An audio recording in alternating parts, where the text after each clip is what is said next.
O Senhor esteja convosco. Ele está no meio de nós. Proclamação do Evangelho de Jesus Cristo segundo João. Glória a vós, Senhor. Naquele tempo disse Jesus: As minhas ovelhas escutam a minha voz. Eu as conheço e elas me seguem, e dou-lhes a vida eterna, e elas jamais se perderão, e ninguém vai arrancá-las de minha mão. Meu Pai, que me deu estas ovelhas, é maior que todos, e ninguém pode arrebatá-las da mão do Pai. Eu e o Pai somos um. Palavra da salvação. Glória a vós, Senhor. Os queridos irmãos e irmãs, hoje nós estamos celebrando o 4º domingo da Páscoa, que é o domingo do Bom Pastor, justamente porque todos os anos no 4º domingo nós lemos algum trecho do capítulo 10 do Evangelho de São João. O capítulo 10 do Evangelho de São João vai nos falar justamente desse pastor, bom pastor, que é Cristo, que é também o cumprimento das promessas do Antigo Testamento. Deus nunca permitiu que o seu povo eleito ficasse sem pastores, nunca. Desde o começo, quando chamou Abraão, chamou justamente um pastor. Abraão era pastor. Também Isaac e Jacó eram pastores nômades que andavam pelo deserto. Quando quis libertar o seu povo do Egito, chamou Moisés, enquanto Moisés pastoreava os rebanhos do seu sogro Jetro. Moisés também era pastor.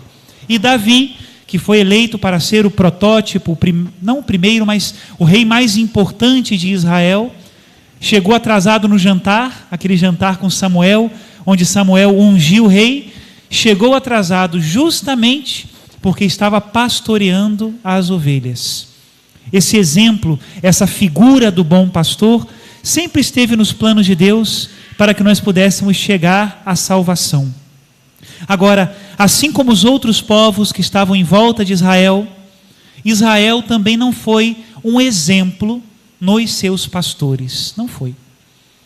Muitos pastores de Israel tratavam o povo de modo errado. Eram chamados de pastores, inclusive os reis antigos eram chamados de pastores, mas tratavam as ovelhas não com compaixão. Estavam preocupados somente com a carne das ovelhas, com o leite das ovelhas e com a lã das ovelhas. Esse é um problema, não é? O pastor que foi levado, ou colocado, melhor dizendo, diante do povo por Deus, para ser aquele que levaria o povo em paz e segurança para o destino eterno, esse mesmo pastor explorava o povo. Por isso Deus, nos seus profetas, faz uma promessa: enviarei pastores segundo o meu coração. O coração de Deus não é o coração que se preocupa com a carne, a lã e o leite das ovelhas, de jeito nenhum. O coração de Deus é o coração rico em misericórdia. E ele diz pelo profeta Ezequiel: eu mesmo serei o pastor do meu povo. O que nós lemos hoje no Evangelho é o cumprimento dessa promessa. Jesus, quando diz para o povo de Israel: eu sou o bom pastor, tocou as teclas certinhas. Todo mundo entendeu. Ele é o novo Davi, ele é o novo Moisés, ele é o bom pastor que Deus providenciou para que nós pudéssemos ser levados, né, para o aprisco do reino dos céus. E isso para nós é uma grande alegria. Essa é a diferença do bom pastor. Ele tem compaixão, ele é capaz de dar a vida pelas ovelhas, ele se expõe por elas e não permitirá que nenhuma se perca. Às vezes, algumas pessoas leem a Bíblia tentando fazer muita conta, né? Quantos serão os salvos, né? Tem gente que diz 144 mil, porque está escrito no livro do Apocalipse, né? Mas quem começa a fazer contas com o coração de Deus, vai sempre dar errado no resultado. Deus não sabe calcular. O mesmo livro do Apocalipse hoje, na segunda leitura, vai nos falar do rebanho do bom pastor? Diz assim no início: vi uma multidão imensa de gente de todas as nações, tribos, povos e línguas, e que ninguém podia contar, estavam de pé diante do trono e do Cordeiro. E o final da segunda leitura revela o mistério, porque o Cordeiro que está no meio do trono será o seu pastor, e os conduzirá às fontes de água viva, e Deus enxugará as lágrimas dos seus olhos.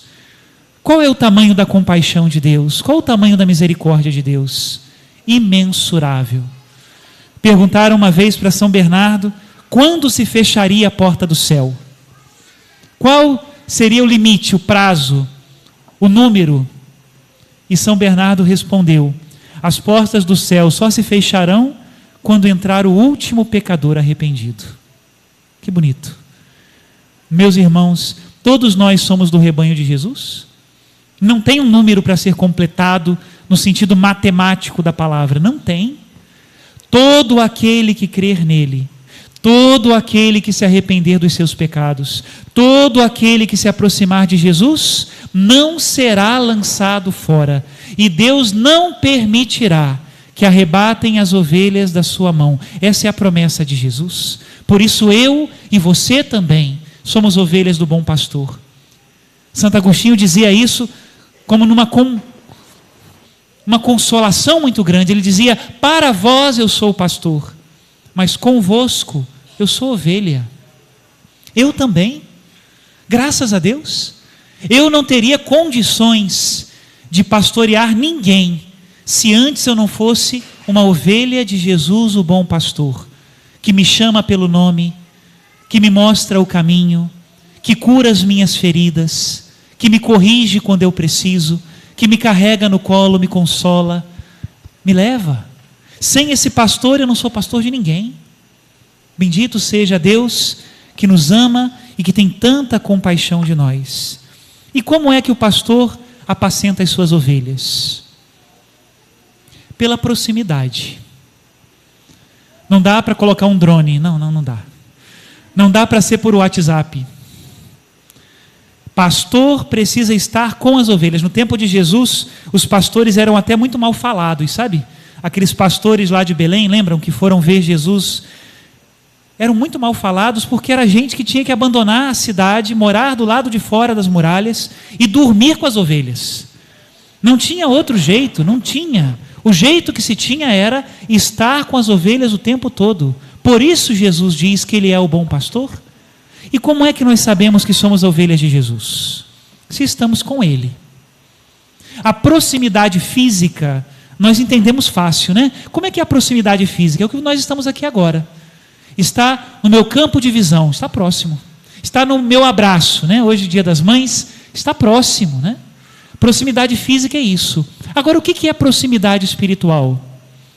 Proximidade espiritual é ter os mesmos pensamentos, os mesmos sentimentos, os mesmos projetos. Isso é a proximidade espiritual. Como é que nós vamos estar próximos de Jesus? Diz o Evangelho hoje: as minhas ovelhas escutam a minha voz, eu as conheço e elas me seguem. A primeira proximidade precisa ser a proximidade de escutar a palavra de Deus. Quem não escuta a palavra de Deus não pode se julgar ovelha de Jesus, porque não tem os seus mesmos pensamentos, não tem os seus mesmos sentimentos, não tem os seus mesmos projetos, porque não ouviu a sua voz. As minhas ovelhas escutam a minha voz. Agora, que concorrência desleal nós estamos vivendo, não é? Às vezes nós só escutamos a palavra de Deus, e tomara que não seja assim, hein? Mas às vezes é. 10 minutos na semana na homilia. E ainda fico olhando no relógio para ver se o padre está atrasando na homilia de hoje, né? Que concorrência mais desleal. 10 minutos na semana e o resto do tempo? Porcaria, música que às vezes não deve, gente que fala coisas estranhas. Pois é. E vamos enchendo o ouvido de tanta coisa ruim. Claro que tem muita coisa boa também, que não é só a palavra de Deus, mas se eu não escuto a palavra de Deus, não sou ovelha de Jesus. E o pior é que às vezes eu escuto coisa muito ruim. E se é assim, Como é que eu posso dizer que eu sou ovelha de Cristo? Não sou. A primeira proximidade é ouvir a Jesus. E a segunda proximidade? A segunda é a dos sacramentos. Eu acho que ninguém tem dúvidas disso, né? Quando eu recebo Jesus, eu estou próximo dele. Quando eu recebo o perdão dos pecados na confissão, eu estou próximo dele. Quando eu recebo a unção dos enfermos, sou batizado, crismado, nesses momentos eu estou próximo de Jesus. Ele está do meu lado. Gente, olha, o padre nesse sentido é um privilegiado, sabe? Um privilegiado. Porque quando eu levo a unção dos enfermos no hospital, ou quando eu atendo uma confissão, ou quando eu dou a Eucaristia, é quase que dá para sentir Jesus aqui do lado. Ó. Ele está perto de nós, quando nós o procuramos nos sacramentos. De vez em quando na confissão eu pergunto para as pessoas, né? Quanto tempo faz que você não se confessa? A pessoa, não, padre, não faz muito tempo não. Acho que tem uns 2 anos que eu não confesso. Eu falo, Jesus, eu não fico 2 anos. Deus me livre. Nem 1 ano é tempo demais. Ai, padre, eu me confesso 1 vez por ano. É pouco, é muito pouco. Você acha que está bom, padre? Não, acho que está muito ruim. Nós precisamos nos confessar mais. Estar com Jesus e procurar no sacrário? Claro que sim. Eu quero estar perto do meu pastor, para que ele me defenda do lobo, para que ele me guie, para que ele me cure. Eu preciso estar com o Senhor, né? Muitas vezes. E eu acho que eu termino então a homilia hoje com uma palavrinha para as mães. Eu acho que as mães são porta-vozes do bom pastor, né? Não somente quando elas dizem que vai chover e chove, não somente nesse momento. Mas as mães são porta-vozes do bom pastor porque falam com amor, falam com compaixão. Imagine uma mãe com muitos filhos, né? Ou com mais de um filho. Geralmente a palavra dela pode ser colocada na boca de Deus sem nenhum desperdício, né? A mãe que diz para o irmão assim, não bate no seu irmão. Ah, é Jesus que está falando, gente. Divide a sua comida com seu irmão. É Jesus, aprende a dividir. É Deus que está dizendo para você. Levanta da cama, né? Vai dormir. Às vezes Deus tem que dizer para a gente, vai dormir, né? Porque a gente fica até Deus sabe que horas, né? E aí no dia seguinte não tem paciência com ninguém, falta com a caridade, não trabalha direito, não respeita a esposa, não respeita o marido. É uma coisa, né? Deus fala pela boca das mães, quando essas mães falam com compaixão. Não tenha dúvida disso. O que Jesus quer de você hoje? Não bata no teu irmão. Se reconcilie com seu irmão. Aprende a dividir o que você tem. Levanta, vai trabalhar. Levanta, vai estudar. Dorme na hora certa. Porque a tua vida não é outra coisa senão amar e aprender a amar e ensinar a amar, né? Que Deus te dê essa graça e nos dê essa graça. E que o bom pastor nos pastoreie sempre com o carinho das mães. Louvado seja nosso Senhor Jesus Cristo. Para sempre seja louvado.